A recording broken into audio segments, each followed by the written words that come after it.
क्रोध करने वाला खुद भी जलता है और दूसरों को भी जलाता है। 3 वर्ष पहले बुद्ध अपने शिष्यों को दे रहे थे उपदेश, तभी एक व्यक्ति को बुद्ध की बातें अच्छी नहीं लगी। वह उठा और बुद्ध का अपमान कर दिया। बुरी बातों को बार बार याद करने से हमारी परेशानियां बढ़ती हैं, मन अशांत होता है।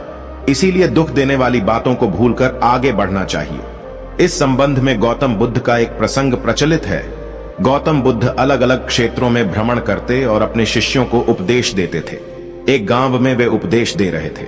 बुद्ध ने कहा कि क्रोध ऐसी अग्नि है जिसमें क्रोध करने वाला खुद भी जलता है और दूसरों को भी जलाता है। बुद्ध के प्रवचन सुनने के लिए बड़ी संख्या में लोग वहां बैठे थे। उन लोगों में बहुत गुस्से वाला एक व्यक्ति भी बैठा हुआ था। उसे ये बातें पसंद नहीं आई। वह अचानक उठा और बोलने लगा कि बुद्ध, तुम पाखंडी हो, बड़ी बड़ी बातें करना ही तुम्हारा काम है, तुम लोगों को भ्रमित कर रहे हो, तुम्हारी ये बातें आज कोई मायने नहीं रखती हैं। व्यक्ति लगातार बुद्ध को अपमानजनक बातें सुना रहा था। वहां बैठे सभी लोग ये देखकर हैरान थे कि बुद्ध ये सब शांति से सुन रहे थे, लेकिन कुछ बोल नहीं रहे थे। क्रोधी व्यक्ति बुद्ध को शांत देखकर और ज्यादा क्रोधित हो गया।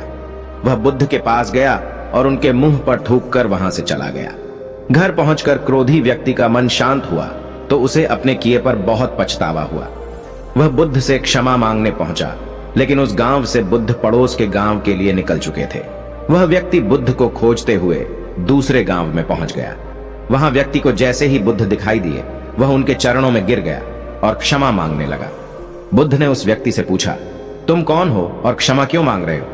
उस व्यक्ति ने कहा, क्या आप भूल गए, मैंने कल आपके साथ बुरा व्यवहार किया था, आपका अपमान किया था। बुद्ध ने कहा, बीता हुआ कल मैं वहीं छोड़डेचा आया हूं और तुम अभी भी वहीं रुके हुए हो। तुम्हें गलती पर पछतावा है, तुमने पश्चाताप कर लिया, अब तुम निष्पाप हो गए हो। बुरी बातें याद करते रहने से हमारा आज बर्बाद हो जाता है। इस आदत की वजह से भविष्य भी बिगड़ सकता है। इसीलिए बीते हुए कल की बातों को भूलकर आगे बढ़ना चाहिए।